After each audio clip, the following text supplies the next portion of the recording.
السلام علیکم۔ آج کے ٹوٹکے انشاءاللہ آپ کی زندگی کو آسان بنا دیں گے۔ چینل پر نئے ہیں تو چینل کو سبسکرائب کر کے سپورٹ کیجیے۔ گھریلو ٹوٹکے۔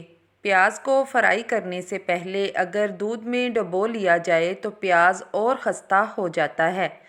کیک میں انڈوں کی بو دور کرنے کے لیے اگر اس کے امیزے میں 1 بڑا چمچ شہد ڈال دیا جائے تو انڈوں کی بو بالکل نہیں آتی۔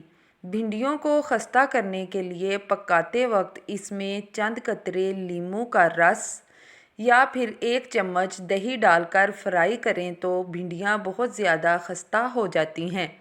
سبزیوں کو تلنے کے بعد اگر ان میں تیل زیادہ ہو جائے تو تھوڑا سا بیسن ڈالنے سے تیل خشک ہو جاتا ہے۔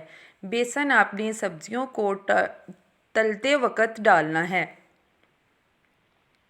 اگر کسی کپڑے پر گھی کا داغ پڑ جائے تو اس حصے پر لیموں اور نمک لگا کر ملیں اور صابن سے دھو لیں۔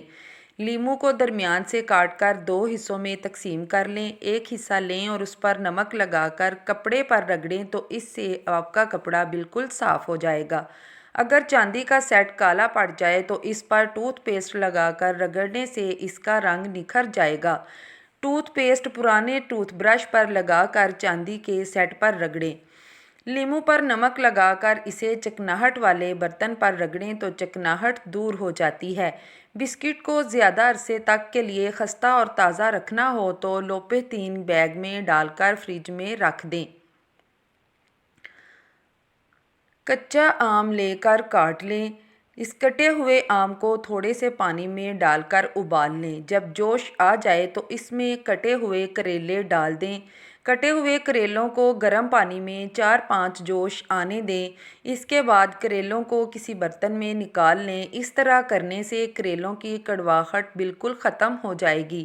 آٹا گوندھنے کے تھوڑی دیر بعد ہی اس پر پیپڑی آ جاتی ہے۔ اس کے حل کے لیے کوئی بھی پلاسٹک کی تھیلی لے کر چوکور کاٹ لیں۔ اس کو پانی میں گیلا کر لیں اور آٹے کو ڈھانپ دیں۔ اس کے بعد آٹا فریج میں رکھیں۔ آٹے پر پیپڑی نہیں آئے گی۔ کیسے لگے آج کے ٹوٹکے؟ کمنٹ باکس میں ضرور بتائیے گا۔